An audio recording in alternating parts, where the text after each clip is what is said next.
This is the PWR at the movies. Join the professor, Tommy Wonder, and JB as they break down the greatest moments in pro wrestling on TV and, of course, at the movies.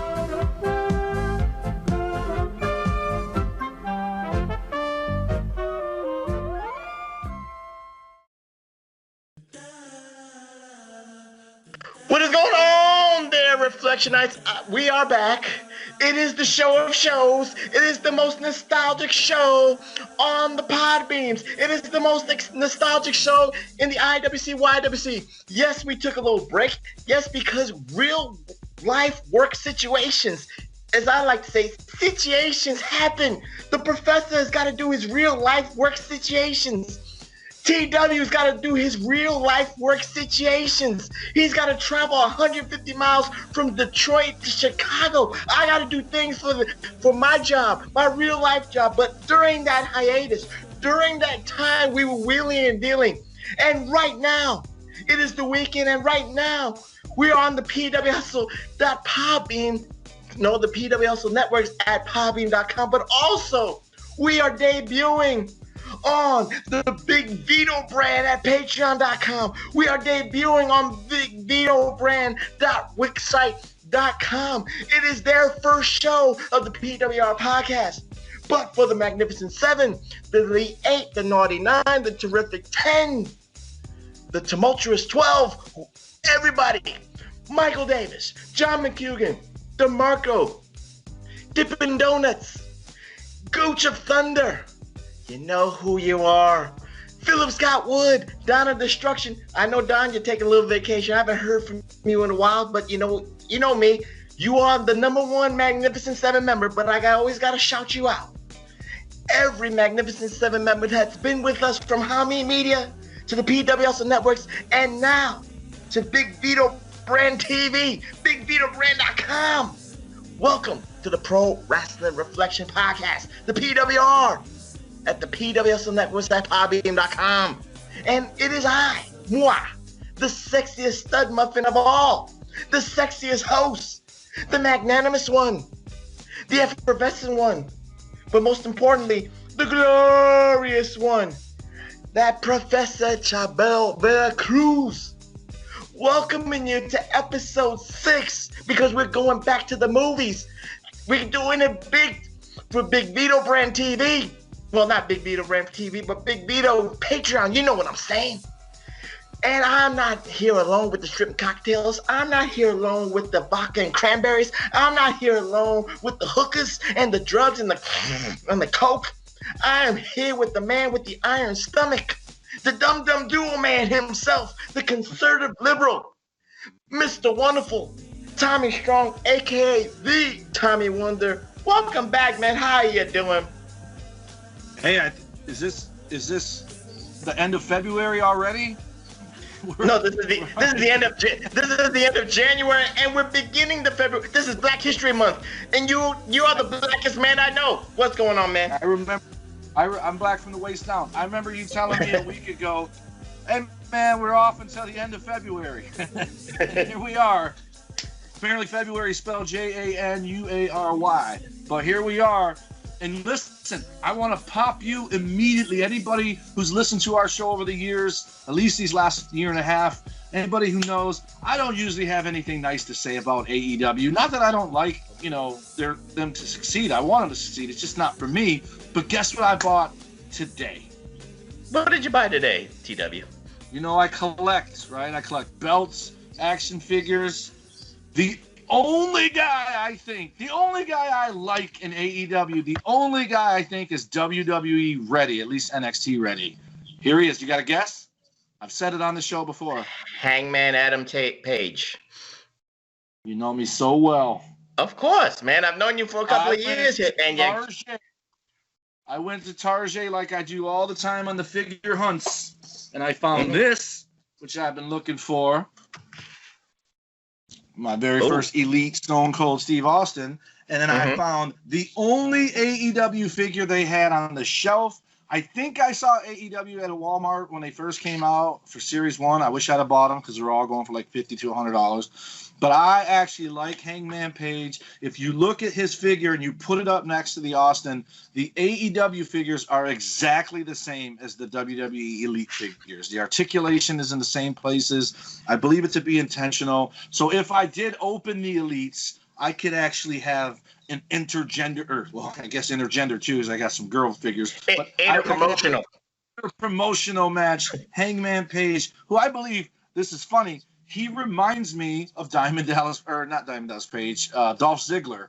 And then Dolph Ziggler's brother is wrestling on AEW now. So it's funny to me. But I really like Adam Page. I think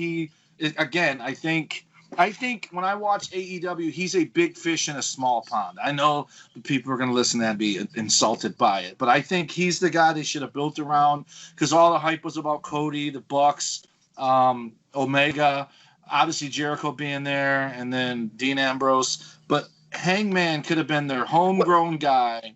Well, to be fair, the Magnificent Seven already knows this, but the Big Vito brand, the new audience, they don't know TW's takes on All Elite Wrestling. So we are introducing the Big Vitoites out there to TW's interpretations of All Elite Wrestling. Go ahead, my friend.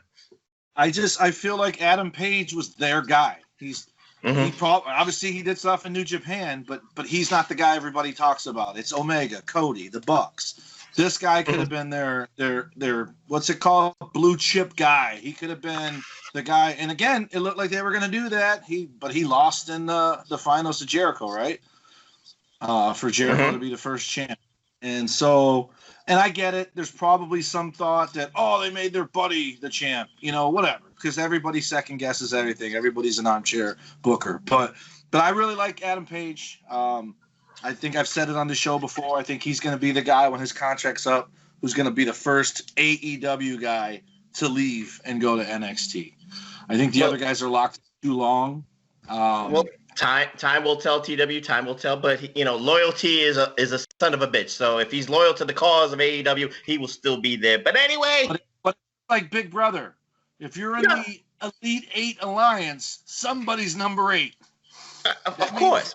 When you get down to it, you're out, and he's number 8 in the Elite. We know the hierarchy, TW. There's no doubt about that, and he's on the lower tier. But you know what? Leave that for Big Vito. Leave that for all the people that talk about the 2020 wonders. We are here to talk about the nostalgic stuff for the Big Vito people. The PW Hustle network people, they already know what we do. We combine the past with the present and the future. But now for the Big Vitoites out there, we're introducing you to the PWR podcast. And you know what? While we are on hiatus, I thought we should give them something that we're very, our favorite segment to me is going to the movies. We love to talk about wrestlers, in certain movies. We love to talk about certain wrestlers in television shows, and we're going to be doing that in the foreseeable future because I got a lot of shows. We know that Hulk Hogan did a lot of bad movies, and we're going to talk about it here when PWR goes to the movies. But you know what, TW? For the Big Vitoites out there and for the PWSL Network people, for the Magnificent Seven, I wanted to go back to the movies because I wanted to pay homage to a show that could have been. To a show that had so much untapped potential in the professor's opinion, and no reflection. I'm not drunk when I say this, when we're going to talk about this show, because I thought, for the times, this came out in 1990 or 1991 per se, and this was the perfect synergy of the shows you saw on NBC, like Hunter, the shows you saw on CBS, like Magnum PITW, the shows you saw on ABC, like Moonlighting, to a degree, or like Vegas, or whatever those kind of shows. On which one? Hardcastle McCormick. Okay, I'll give you that one too. So we here for episode 6 of PWR at the Movies are going to do the show, the pilot, starring Jesse the Body Ventura and Rowdy Roddy Piper. It was called Tag Team, TW. And the concept of the show, which was created by an executive producer's son, who was 6 years old at the time, said, Daddy, because the 6-year-old was a great WWF fan. He was back in the rock and wrestling era, back in the late 80s when the WWF was at its phoenix, the juggernaut. Everybody knew about Hulk Hogan. Everybody knew about, Thunderlips. Everybody knew that Hulk Hogan did the A-Team. But we have to give homage to the two wrestlers in the 80s that were real pioneers for Hollywood acting. I mean, we got to give homage to Jesse the Body Ventura, who did not really play a wrestler in Predator. He played a Navy SEAL Green Beret guy. We got to pay homage to Rowdy Roddy Piper for getting that. We already did an episode of PWR at the movies with They Live, being a leading actor wrestler, not playing a wrestler. Of course, Roddy Piper did Body Slam, but we'll get to that at a future time. Reflection Nights, don't worry. But again, TW, talk about these two guys here, because right now, this show, this pilot, is almost like this is the blueprint. They're the pioneer. They're the ones they're the Harriet Tubmans, because this is Black History Month. They were on the Underground Railroad for wrestlers, really expanding their portfolios. A lot of people, again, will give Hulk Hogan the credit, but again, when you do No Holds Barred, it's not a big stretch. So Hulk Hogan did, he did A-Team. It wasn't a stretch. He played himself. And of course, you do the Regis and Kathy Lee stuff. You do all those promotional stuff. But Jesse the Body Ventura and Roddy Piper wanted to be actors. They wanted to be part of the SAG card thing. They wanted to unionize themselves. They wanted to be part of that club. Talk about what they contributed to Hollywood for wrestling. And the good thing is maybe not so much Piper as Ventura. Also new to the Big Vito brand, but everyone who's listened to our show over the years knows I'm not a big Jesse the Body Ventura guy. But I will say this: the guy took it serious, and just little things like if you watch it, if you guys go on YouTube and look it up, it's worth a watch. 58 minutes, you'll never get back, but you'll enjoy it just for the McDonald's commercial. But Jesse is the straight man. Like he knows the formula. He's the straight man. Piper's the dumb jock / burnout silly guy. Wait. You think Jesse was the straight man here? I thought both of them had these one-liner jokes that both of them had to bounce off of each other. Right, but he was the straight man, meaning like he let Piper shine. Like he let Piper do the cheesy stuff and let Piper, do all that stuff. And it's funny because you look at it, this is going to be right up your alley, how you get those dudes sliding in your DMs. Jesse Ventura is actually a pretty good-looking dude when he covers his head. And I've never understood why he let that horseshoe grow in and had a ponytail. Because if he'd have shaved his head bald, I think he would have had better option. He was bald ahead of his time. Stone Cold kind of made that a thing in 96, 95, whatever. But he just, when he had the hat on, when they go to the police academy and everything, you look at him like he's got leading man looks if he has hair, right? Like he kind of has that same structure. Like who's the guy that plays Harvey Dent in the Batman movies? I'm talking about. He's in Any Given Sunday. He's the coach. He's got the butt chin, the jawline, whatever. I remember Tommy Lee Jones playing no. Two-Face. The most recent Harvey, where he flips the coin and his face melted off because of the Joker. I know who you're talking about. Aaron Eckhart. Oh, okay. So he's got that Hollywood, like that throwback jawline, whatever. But I like to take it serious, and you said something about the 6-year-old kid. That's something I found out after when the YouTube video ended. It landed on a podcast, I think, that Jesse did, and he interviewed Piper, and they talked about tag team. And Jesse called Piper. Jesse got Piper booked because he was brought in for it, and he called Piper because he wanted someone, A, that he knew could act because They Live, and B, who in the ring could take care of himself and knew what he was doing like Jesse. And that's why he called Piper. And I believe you said it. There was no egos, no nothing. It was you that said it, I think. But this show was picked up for 13 episodes, and at the last second, they got put on hiatus because Disney was being sued.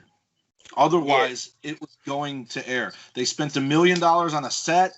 They brought in the writers from Magnum PI, which is ironic that you would bring that show up, and they were going to go for it. And I think when you look at it with our eyes in 1991, it's adequate. In 2020 Wonder, not so much. It's funny to me, and I blame YouTube. It looks like it was made in 1982. It actually looks older than Hunter or Remington Steele. It looks like they recorded it with a guy that had one of these cameras, the little hand crank, because it just looks old. I don't understand it. But I get it. The girl is on there. No, I get what you're saying, because it looks old and gritty and grungy or grungy or all that. But it's very Hill Street Blues, the guy with the mouse in his pocket. Right, but for the times and for the shows that I said, Magnum PI, and you said it, Remington Steele and Hunter, this is a perfect setup. This is so simple that, like I always say in my PW Hustle stuff with my All Elite Perspectives, simplicity. That's all you need, TW. These are ex-wrestlers turned into cops.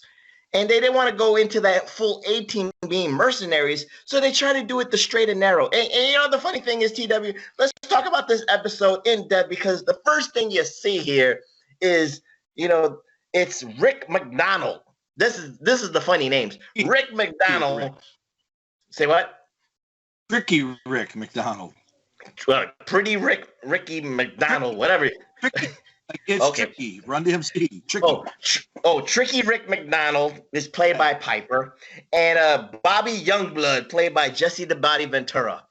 And the first thing you see, Bobby the Body, yeah, he couldn't let that go. He had to be the Body for some reason. Bobby the Body, and he had to wear his jacket. Yeah, that too. But the first thing we see with Piper and Jesse the Body Ventura is they're in the locker room, and Piper is stretching Jesse the Body Ventura. And if nobody watches wrestling, it looks like he's ass raping Jesse the Body Ventura. TW, talk about that, please.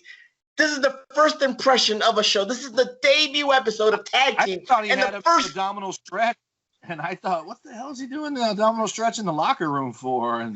But that back issue comes in later on in the show too, in one of their comedy bits. I know.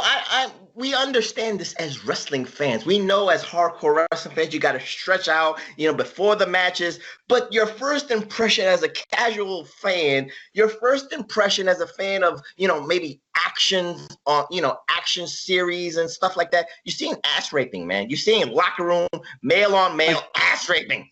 This is what sliding into Professor's DMs look like. I see now. I see it.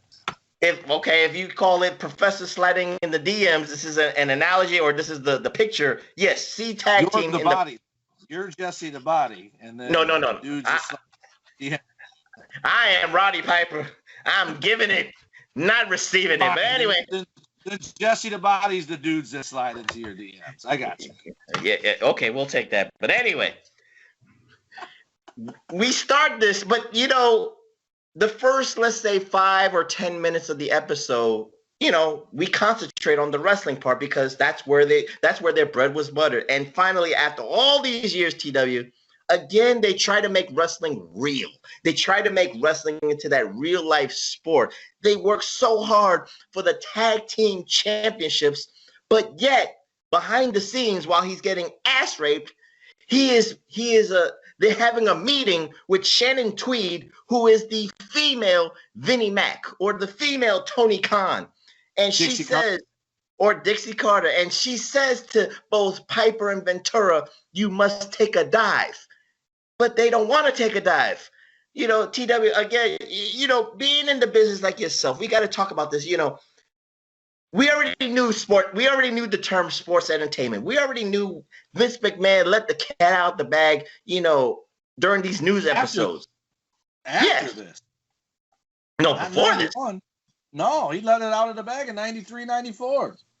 Well, in court, with court documents, but there was NBC News specials. I saw this in the 80s. He let it out the bag of sports entertainment. He let it out the bag in 2020 series. So I knew it in the 80s. I like how they did it, because to me, as a wrestler, I looked at it as a way of them covering, laying cover, to explain why someone who should win loses because of a promoter. It happens in boxing too. Legit. Of course. Like, hey, you're going to lose, dude, by the way. If you don't lose, you're never boxing again. And then those dudes end up with their hands cut off in an alley somewhere. That shit happened in boxing in the 80s still. So I like that they did that because to me it was kind of like I said, laying cover for the business. And I mean, two guys who basically, if we're being honest, they're looking for their ticket out of the wrestling business. You know what I mean? This is 91, so they got to each be at least pushing 40, halfway to 40 from 35 at least, maybe even older for Ventura.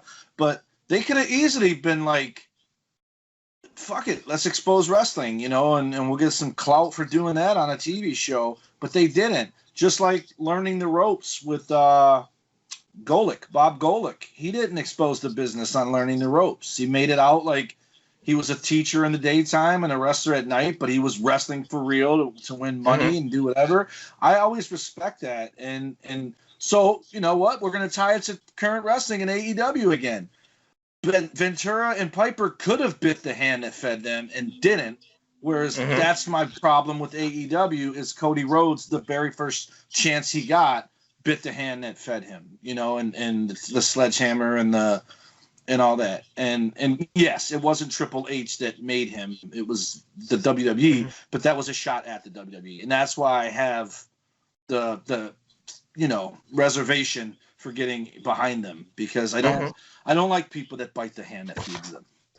Right, and looking at this, yeah, I can respect Ventura and Piper keeping it kayfabe here, keeping it real with Shannon Tweed saying, you know, you're gonna lose tonight, and they didn't want to lose, they wanted to win, they worked so hard, and Shannon Tweed, you know, the Me Too movement happened in 1991 because she said, I'm gonna yell rape, I'm gonna yell that you made a pass at me with her promoter husband or whatever, half promoter, whatever, but anyway. Let's get into the match itself because, you know, this was a great match. It was right. They didn't have a tag team name, did they? All I remember is Youngblood and MacDonald. That was it. They just introduced them as a tag team. Yeah, there's two guys. And they went up again. And you know that they were part of the WWF family because, of course, Vinnie Mac, you know, co-signed letting the Orient Express, aka the Samurai Brothers and Mr. Fuji, be on this pilot episode. So of course there was a great relationship, you know, with Vince McMahon and this production company, and you know, extending the olive branch to both Ventura and Piper because they were part of this WWF family to do this. So you got to give credit where credit is due to Vinnie Mac. You know, everybody always likes to shit on Vinnie Mac. He could have said no, get some stunt man, get some whatever, you know, get another wrestler from the NWA or, you know, AWA that was going out of business or world class. But he extended the olive branch to offer the Orient Express or the Samurai Brothers. What say you about Vinnie Mac? The ring announcer voice was Mean Gene, but it was lip synced. Yes, which was it was some jabroni, and it didn't make no sense. I'm like, why is Mean Gene's voice there, but the guy doesn't match the voice? I was like, what the hell is wrong? The only thing I could think of, Gene wasn't a ring announcer, so to have him ring announcing when really that's not what he is, maybe Vince didn't want that.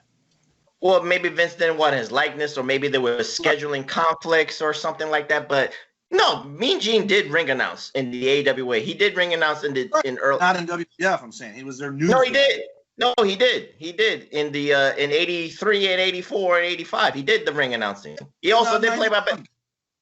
Well, of course, he's not going to do it in '91, but he did it early in his WWF career. So he can multitask, and Mean Gene didn't care. He did the voiceover. He got a check for it. So anyway, we know the parameters, TW, that they supposed to take a dive, just like boxing, like you said. The Mafia always, says you got to take a dive, just like the Mafia says to a basketball player, miss that final shot at the end, so this way we can win a lot of money. Shannon Tweed said you better take a dive, but Piper and Ventura bucked the system, bucked the trend, said F you to Shannon Tweed, and went balls to the wall. What did you think about this match between Piper and Ventura and the Samurai Brothers when you look at it? Ventura took more bumps in this match than he took his entire career of me watching him. And all I kept thinking is, I thought this guy didn't wrestle because he was afraid of getting cut or something. He took the turnbuckles. He took bumps. He took tag team bumps. He took a huge bump on like a clothesline. He took salt to the face. He took, but the best part was he was the hot tag, but like the false hot tag because they took heat on him. And then Piper was the hot tag. Piper to me looked like a little kid. Like this is gonna sound terrible, but I can't think of any way other than describe it. When he gets the hot tag, he almost looks like a Make-A-Wish kid. Like he's happy to be there. Right? Just like, holy shit, I'm tagging in a wrestling match. And, wait. Let's talk about Piper for a second. His ring attire, because he looked like a deflated Ultimate Warrior with the tassels around his arm and with no war paint. So go ahead, TW. I'm sorry to interrupt. No, and then he's taking heel bumps over the top rope on chops, and then rolls right back in the ring. But I like the gorilla camera, like it's shaking in the arena, like it's like a fan cam or something instead of the actual whatever. And I got to give them credit. I think they were using real footage from a WWE show and then mixing it in with their studio audience, kayfabe. You know, I know that for a commercial my buddy did, they just wall up one wall with the same 50 people and then carbon copy it on all four sides of the ring. So really it's just the same people on all sides of the ring. And I could tell they were cutting to stuff like that, right? Whenever they showed that kid in the locker room who talked shit about Andre the Giant. Right. I really dug it, man. I thought it was good. I thought it was well done. And again, I still blown away. It's funny to watch two heels be the babyface, like career heels. Obviously, Piper did some face work after WrestleMania 3, but you know when he came back. But it was a very enjoyable thing. And I forgot to say this when you started the show. I never heard of this until you told me we were watching it. So this is absolutely gold for me. And I hope the 7 people listening to this, maybe there's more because of Big Vito Brand .com. Maybe they'll listen to it. But just go to YouTube, type in Tag Team Pilot, Jesse Ventura and Roddy Piper, comes right up. There's multiple versions of it. But I want to tell you, guess who the girl is in this show? Or do we got to wait till the plot gets to the girl part? The plot thickens. Wait, let's just focus on the match right now because, again, Piper and Ventura buck the trend. Buck Shannon Tweed's overtures of saying take a dive. They become the new tag team champions of the world, but her husband gives the axe sign.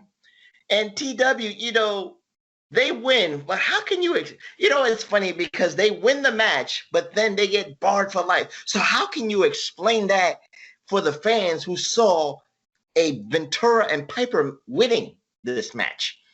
How can you explain that? The same way they explained that the Warrior wasn't going to be at Survivor Series. He helped him up for money, and he's gone now. Yeah, but these are good guys. So what could they do? You have to excommunicate them, or you have to say that they took money or they stole money from the people. So something had to be said so they could be barred for life. So anyway, now let's get into the second part. Or, because this part, there was kind of like 3 episodes in this 1-hour special pilot, in my humble opinion, Reflectionites. Now they are barred from doing what they love. And now here's where the comedy comes in between Jesse Ventura and Rowdy Roddy Piper, TW. Do you agree with that? Because now, they got to find a way to make money. They got to, they got to pay the rent. And it's funny because they worked their whole lives, their wrestling careers to get that tag team championship match. So that meant, symbolically, they're going to get paid. They're going to be rich. So they're living together. Right. They're living together in this loft. So they got to pay the rent, TW. So here's where the comedy comes in. They're now piano movers. They're now, self-defense dummies for women who need it. So TW, talk about the strife of these 2 barred wrestlers for life. Having to make ends meet. This is like Mickey Rourke in the Wrestler, making ends meet. So this is like life imitating art here. What say you, TW? So this is where the straight man comes in. Piper's saying all this stuff, and then Jesse says, Yeah, well, how are these two tag team wrestlers going to pay their rent? He's the serious one, is what I meant by straight man, right? Okay. But then this is where he does his one cheesy line where, and again, I referenced earlier, the back play comes in effect later. They're almost all the way to the top flight of this building. And as they're pushing the piano up, Piper's like, hey, I did good last minute. Because he's like, this is the only job you could get us. And then his back locks up on him. And I'm thinking he's dead. Like, this thing's falling on him. He just sidesteps it. It slides down the stairs, goes through a window and a brick wall, falls to the ground to 7 flights, and lands on their moving truck. And I really thought Body was going to say, run, when he said, Roddy, run. That's all I thought he was going to say. Like, it's not their truck, it's not their piano, not their building. Just get the hell out of there. Instead, he says, Roddy, I think we just body slammed a truck, which was terrible. That was a terrible joke. But that was him trying to be the funny guy. But, you know, when I saw the piano moving part here, TW, I actually thought of you. I had, you know, this is your real. You don't move pianos, Reflection. I see he doesn't do that. 3 lifetime. Oh, you did, but I thought of you because I'm like, is TW struggling like Ventura and Piper do when he moves furniture or appliances in and out of houses? Fun fact. I don't deliver since 2005. Everyone still thinks I do. I'm the furniture doctor of thugonomics. I go fix it now. Oh, okay. You can't fix that piano when they dropped it, though. So absolutely my not. My good friend Philly worked for a moving company. He still does. He just doesn't. He's not the mover anymore. And on my days off, I would go work with him, and I did it 4 times. And him and I used to argue all the time. Not argue, but I would tell him he had it worse. He said I had it worse, out of respect, right? He's like, no, our van's got all that heavy furniture. I go, yeah, dude, but I deliver the same dresser every day. It's like working out. The first one sucked. Second one's a little easier. By the time you're doing it 2-3 times a day, it's old school. You're just working out with, you know, the same weight. I said, you don't know what you're getting until you get there. So all 4 times I did move with him, there was a piano. So what piano do you think weighs more? The Liberace piano, where the chick lays on it, or that piano that they were carrying in this movie, the upright? And the one in this movie, because it body slammed the truck. Right, but you would think that giant piano that they play on like MTV Music Awards and stuff like that would be heavy, but it's not. It actually just stands up and you can roll it on a cart. Those uprights, they got handles built in. So the very first one we went to do, it was him and I and 2 other young guys. I grabbed the handle and I grabbed the front under the keyboard and I lifted it, and I could only lift it 2 inches off the ground. And I just looked across at him, and he looked at me and he goes, hey, Tommy, don't be mad, but I'm going to get one of those young guys to help me. I go, I ain't going to be mad. I go, I'm all right with that. So the first one, him and a young guy carried it up. The second one, he looked at me. We knew we weren't doing that piano. And the 2 young guys, actually, there was only 3 of us that time, and him and the young guy did that one.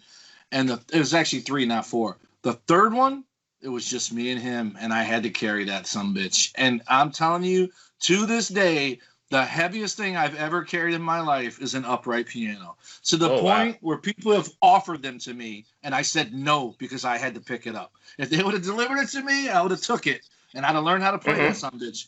But as soon as I said I had to pick it up, I'm like, give it to somebody else because it's that heavy. Plus, I plan on moving at least 1 more time in my life.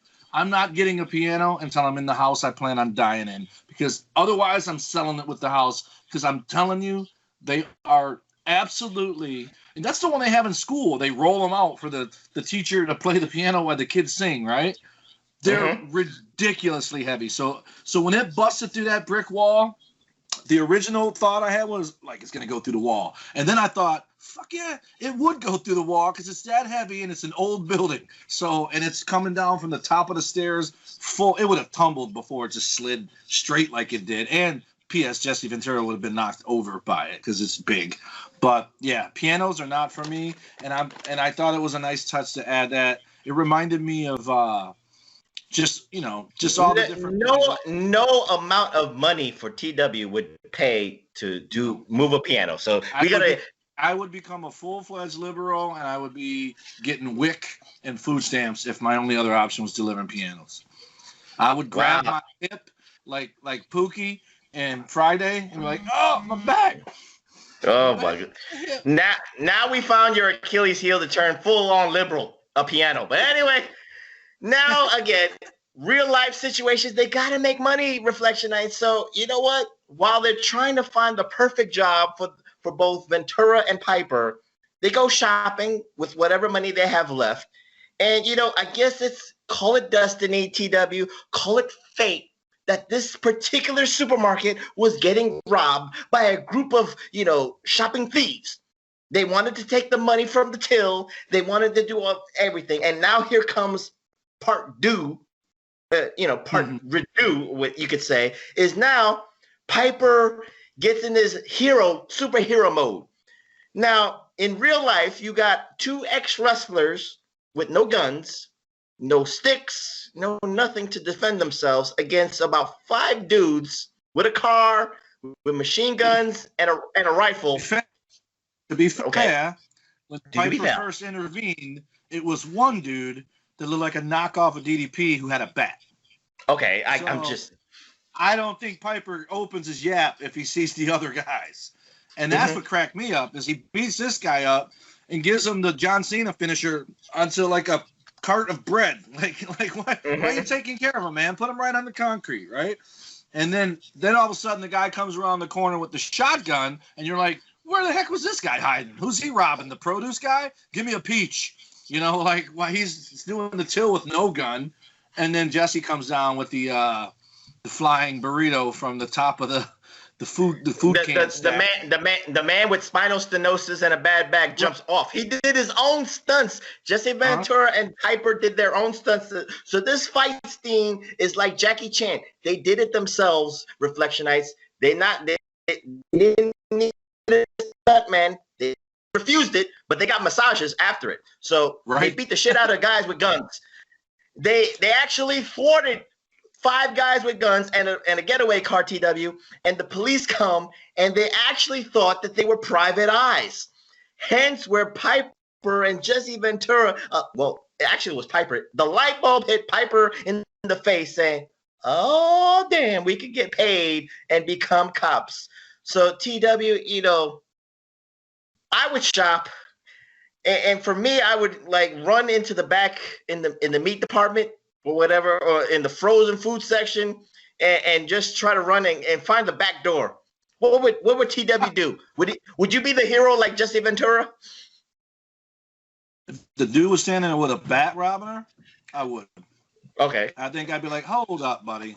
You ain't robbing nobody with a bat. I'd have threw some cantaloupe at his ass.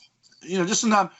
I don't think I would have walked up and said, I'm going to rip your head off your shoulders, but I would have at least distracted him because he had a bat, enough for the girl to run or cops come, whatever the case may be.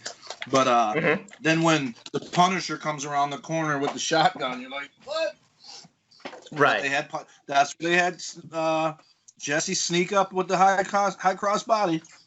And then I think there was only 4 guys. And then when the other 2 guys pop up, they have the worst shot in the history of shooting.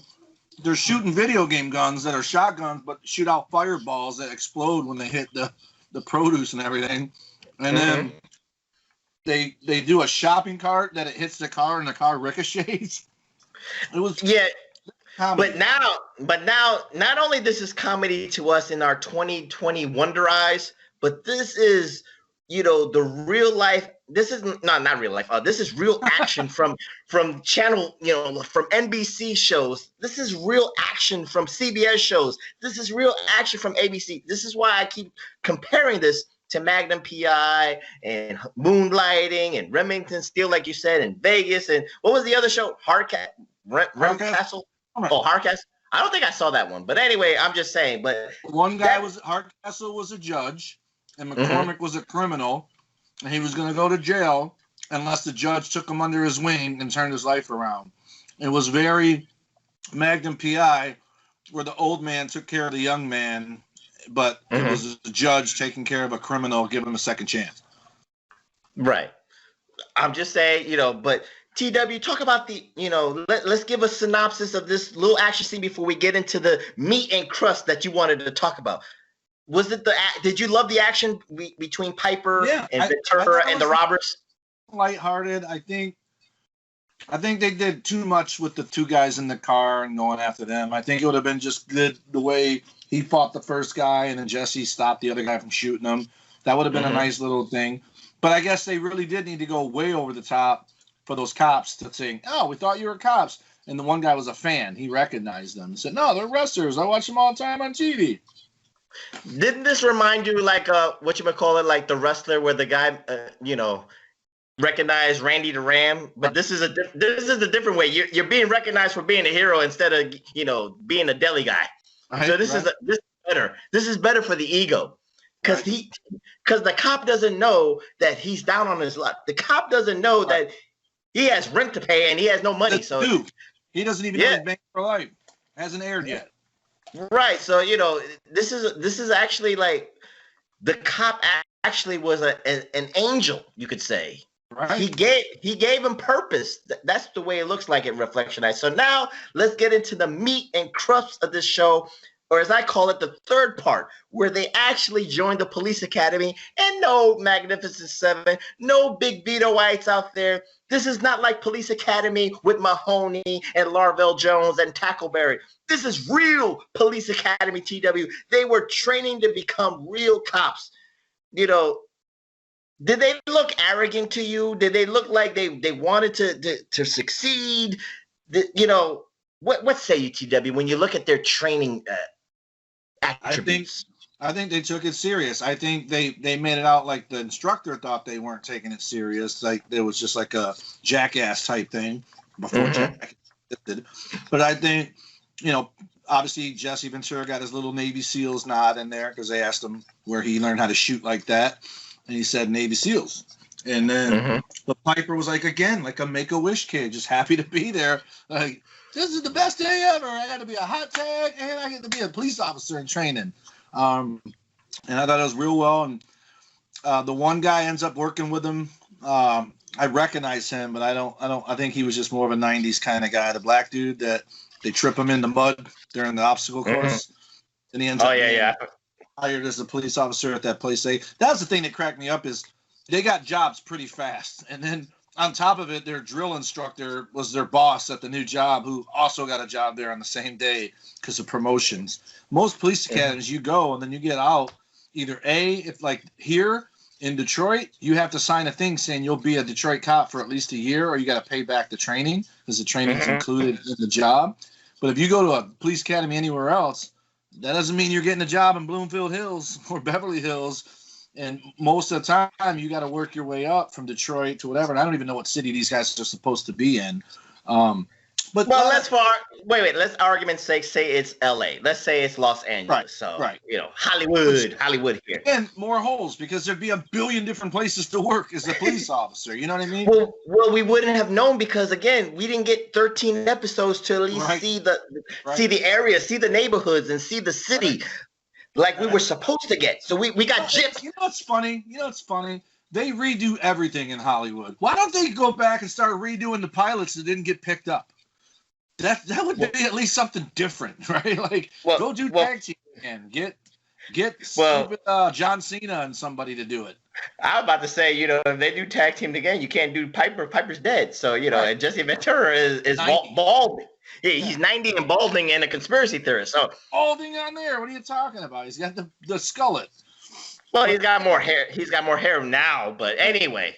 So for me, when I was watching it, it's just campy. It's cheesy. It's 80s, really, even though it's 91. But I can't believe I don't say 90 Wonder. That's where it started. But anyways, but again, redo that show. You know what I mean? There's plenty of ex-wrestlers. You can get Ryback to be one of them. That guy ain't doing nothing. But you know what I mean? No. You're right. John Cena and somebody else needs to redo tag team. If not a show, at least the movie. At least who? John Cena and Chavo should do it. Chavo Guerrero? Yeah.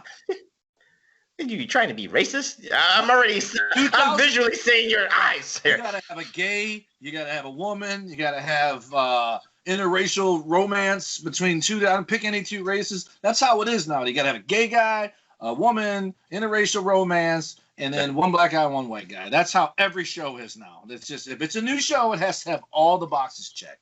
So but Chavo and Cena would be hilarious. Chavo's funny. I meant it as a compliment to Chavo, you bastard. I played a Mexican on TV, you son of a bitch. Well, the Big Vitoites don't know this. Now they know. Okay, that's what I'm trying to.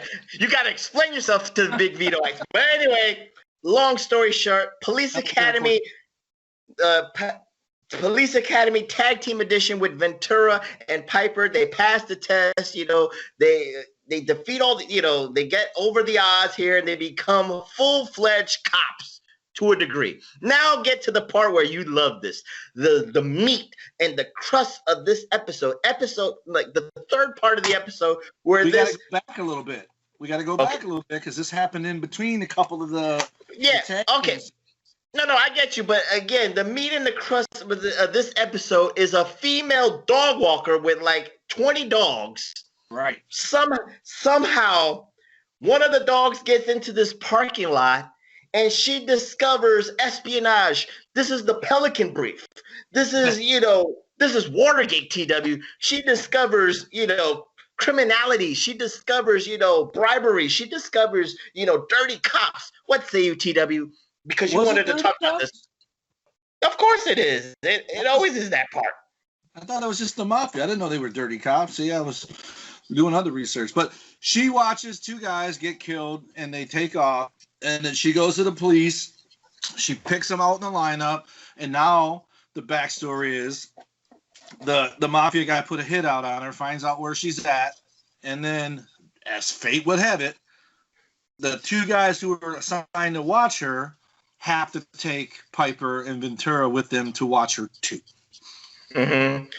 And the funny thing is, now let's get into the logistics, because you know me, TW, and Big Vitoites, you're gonna hear this word a lot: continuity, and fluidity.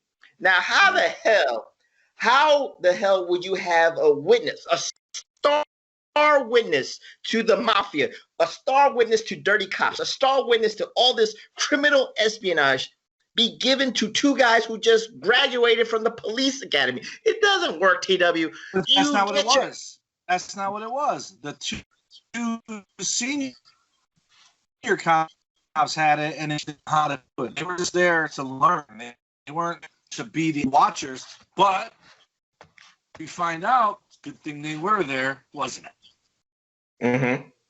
No, but I'm saying, TW, but again, you don't, when you graduate from the police academy, you're learning as you go, but this is a big high-profile case, TW. Right. You just can't do that. That's the way I'm saying it here. I understand what you're talking about. You got to look at it a different way. Because it's a high-profile case, she's giving them extra help because there's only supposed to be two guys there. Now there's four. Mm-hmm. And if those two weren't there, that witness is dead because the other two proved to be incapable. Right. Again, of course, these are the buffooneries of the bad mafia people. These are the buffooneries of the mob guys, the buffooneries of the muscle men, whatever you want to call this, TW. And now we get into the second part of the great action scenes, you could say, that happens. Because now Ventura and Piper are now protecting the star witness. And I remember one of these scenes in the house. Was it a safe house or was it her house? No, it was a safe house. It was a safe house, and of course the bad guys are coming, and now Ventura and Piper have guns, TW. So now the first, the supermarket, they had no guns. Now here, they look like the male version of Charlie's Angels, and they needed a third guy. So that's the way I look at it here. So what say you, TW, about now you got two wrestlers with guns here? Now, there's two things that Jesse Ventura does in this show to get his shit in, if you will. Okay. At the point where they're going to chase those people out of that grocery store, when Piper says, let's go, Jesse says, they have guns. I don't like guns, right? That's one. And then this scene, when that guy is coming around the corner and Piper's on the other side and one of them's going to shoot each other, instead of shooting him, what did Jesse do?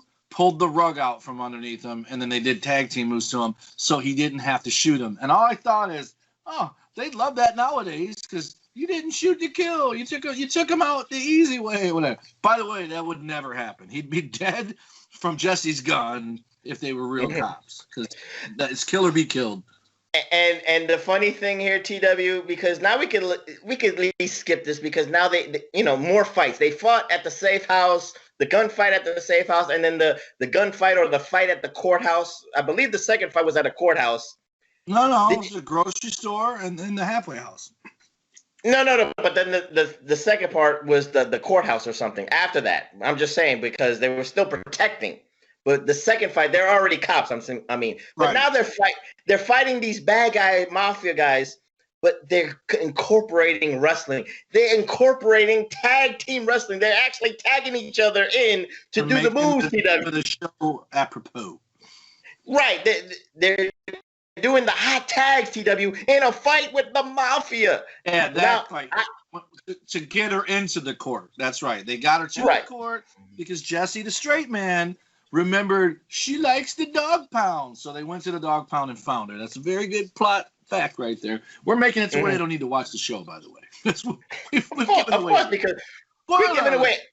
No, we're giving away everything. We're giving away the spoilers, Big Vito Whites, but you have to see it to believe it. It was the hot tag at the courthouse, TW. Let's close it out, because of course, they protect the witness. They find the witness, they find the star witness, like you said, when she, ran away the first time at the safe house. She ran to her dog sanctuary, you could say, and of course got her to the courthouse. All's well that ends well, and of course, they have the bad one-liners. But again, it's all about the hot tag. So anyway, that is the whole synopsis of Tag Team Reflectionites. So what say you, TW? Give your closing thoughts about this show. This is let me ask you this to close it out. I never told you who the girl was. Who's the girl? The girl, as soon as I saw her, I thought, man, she's familiar. Then I thought, is she Charlie's Angels? Is she not Baywatch? Is she She's not Baywatch. Place? She's Gwendolyn Pierce from Charles in Charge. Scott Bale's girlfriend, the little hot blonde on Charles in Charge. She was on every season. She is? Yeah. And she also, when they did Brady Bunch sequels and reunion movies in the 80s and 90s, she was Cindy. She was Cindy. She was Cindy. And that didn't work to me. She was the hot one, and the other two. People were pissed about it, but the girl that played Cindy, for whatever reason, they didn't want to use her, or she didn't want to do it. But so that girl played Cindy. Yeah. Cindy didn't want to do it because she wanted to be a well-trained actress, you could say. She wanted to be taken serious. So anyway, but now TW. You think about though? What?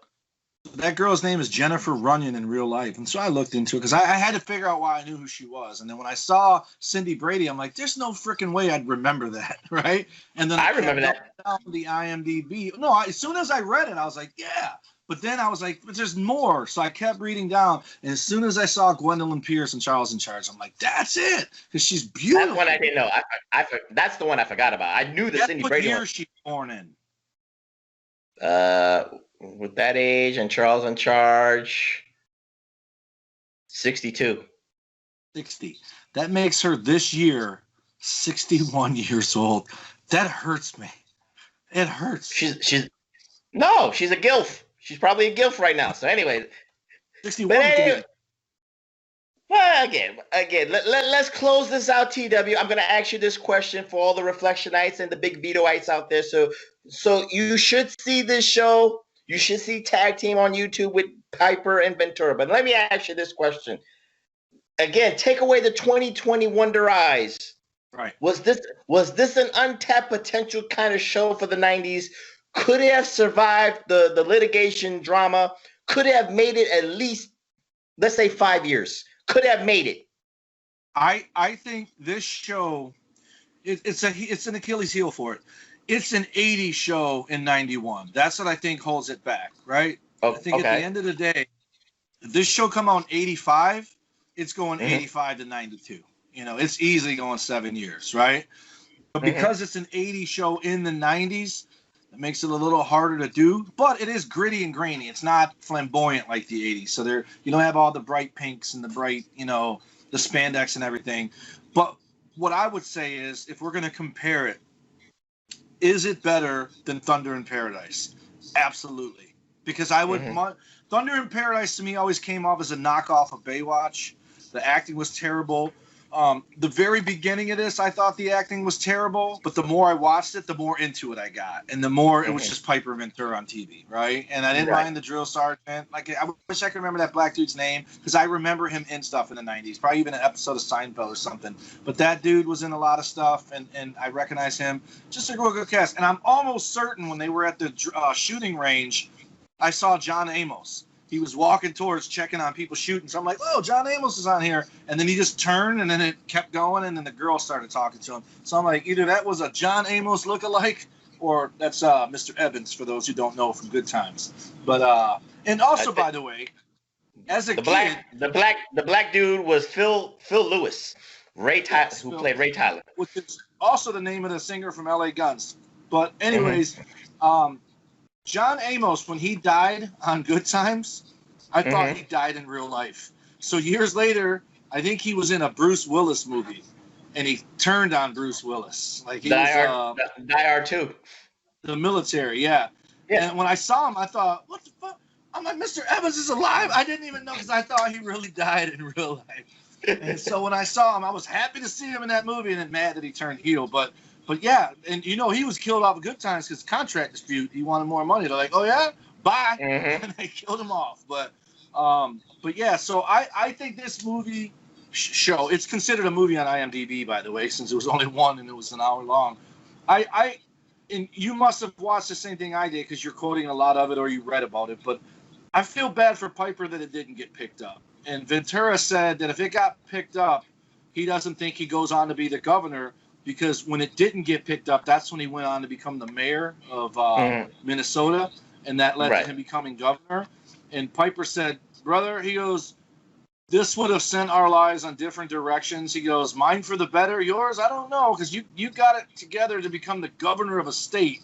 Well, you know what, TW, Piper really is if this show happened and this show was a success, he wouldn't have to replace his hip. He would have had maybe a longer lasting life, you could say. So TW, I mean, he would have been great. He would have been the Hollywood actor. He would have been the Hollywood star. Jesse Ventura, yeah, we might have missed out on him being the governor, and hopefully he could have been the next president of the United States. But that's just me. Go ahead, TW. Let's close this out. Like I said, I really feel bad for Piper, because I think it would have changed his life for the better, because I don't think They Live holds up to how we saw it in 87, 88. I think when we saw They Live the first time, I don't think we expected much because of No Holds Barred. You know what I mean? Like, right. I remember really thinking No Holds Barred is going to be awesome, and then going in there thinking it wasn't awesome. It was great because it was Hulk Hogan, but it wasn't awesome. And maybe that was after Piper. But with Piper's, I think there was a bit of nervousness, like, oh, I hope he doesn't embarrass himself, or I hope he doesn't do this. And it was just way better than you would expect it to be. And I've just never understood why he never really took off in Hollywood. And I remember that show, him having a buzz because of that movie. Like, people were thoroughly impressed with him. And again, when we did the show, he wasn't that great at acting. He read one-liners where it's almost like today's wrestling, where someone else wrote it, not him, right? Whereas, like Vince Vaughn, every word coming out of his mouth, Vince Vaughn is ad-libbing, because that's just what he does, and a lot of comedians these days. So for Piper, I really think this show, and it sounds like it was getting picked up, and it sounds like it was going to be on NBC, not TNT or TBS or I mean, these days you put something on AMC and it's a hit. But this was going to be NBC Saturday night action thriller kind of hour. I think, and those guys were both adamant that it was going to be a hit, and I think it would have been, because I think in '91. Oh, and also we didn't notice there was a scene where Piper said he's going to fail the test, and Ventura got up and quizzed him on wrestling statistics, and he just fired them all off, and he said, tallest wrestler in the business, Andre the Giant, 7'4". Heaviest wrestler, Haystacks Calhoun, 6'08". What's your point? He goes, most popular wrestlers right now. He goes, Hogan, Warrior, Jake the Snake. And I thought that was a nice nod to them, which is another sign. He didn't say Ric Flair, Tully Blanchard, and Arn Anderson, So you could tell there was some WWE behind it. Which, by the way, I just watched a movie the other day called Buddy Games. Have you heard of it? No, I didn't hear that. It's actually a pretty good movie. And when I bought it for like $6.99 because the rent it was $4.99. And I had a buddy say it was great. It's not great. It's watchable. But it's produced by WWE Films. But there's no WWE wrestlers or anything in it. It's just all comedians and actors that I know every one of them that's in it except for one. But it's a good show. But anyways, in hindsight, I wish Piper would have had it picked up. I mean, maybe we miss out on a lot of things. But Piper had a look to be a draw in Hollywood. Not so much Ventura. Ventura had the look to be the sidekick in Predator. To be... whatever. Like another guy who I thought was good in movies was Terry Funk in Roadhouse. He didn't come across as a wrestler in a movie. He came across as a bouncer at a bar. I think that's a good. Well, let me end this with a conspiratorial thing. Maybe Vince McMahon kind of not blackballed, but kind of like put the kibosh on what could have been with what this show is called. Tag team. And we'll end it here for all the Big Vitoites out there. Thank you. Thank you to the Big Vitoites. Thank you to Big Vito himself for allowing us to come on the platform and bring you this nostalgia. So TW, give out all those social medias. And of course, again, thank you to Big Vito Brand.com, Big Vito Brand on Patreon, BigVitoBrand.wixsite.com. TW, give out all those socials again. And even repeat the Big Vito ones. And then you got patreon.com/the Big Vito Brand. If you want to check that out. And then obviously you just said it, BigVitoBrand.wixsite, WIXSITE.com. That's another one where you can see all his happenings and probably stuff on this podcast network. And then ours on Twitter is at PW Reflection. Then you have me on Twitter at TommyWonder19 is my one where I usually get political. At the Tommy Wonder is the one I get wrestling, and pop culture stuff. My Instagram's TommyWonder19, and my Facebook is Facebook.com/Tommy Wonder. And then, of course, our producer, the big man at Big Ray's Ministry for Big Ray. And, of course, I'm at I'm at PW Hustle Prof. That is PW Hustle Prof. I was, barred. I was censured by the Republicans, but you can't deny the independent superstar like the professor. PW Hustle Prof. And of course, shout outs to my brothers of the PW Hustle, Billy Ray Valentine at Obi-Wan, you know me, and of course, 8-Track Brown, the dirtiest of the city, at 8-Track Dastardly. I don't know what we're going to do next time, TW. We might go to the movies. We might do Greatest Rivalries. We might do a wrestling spotlight. What you got? An idea. You started this show off saying we're going to go to the movies a lot. I don't know how we're going to find it. I think we should do an episode of Learning the Ropes. I will find it. With Bob Golick and I it's can't not remember Bob. who plays him under the most. It's not Bill Bob Golick. It's Golick. No, it's Lyle Alzado. Well, Bob Golick's on it with him. But it's Lyle Alzado who started and who was the wrestler in the mask. But we'll talk about that. I will find it for you. Trust me. I want to say Bob Golick. You want to make a bet? Also on Save My College years. You know what, Reflection Nights? We're making a bet right now. And when I win this bet on the next episode of PWR Goes to the Movies, TW will bow down to the professor and vote for Joe Biden again.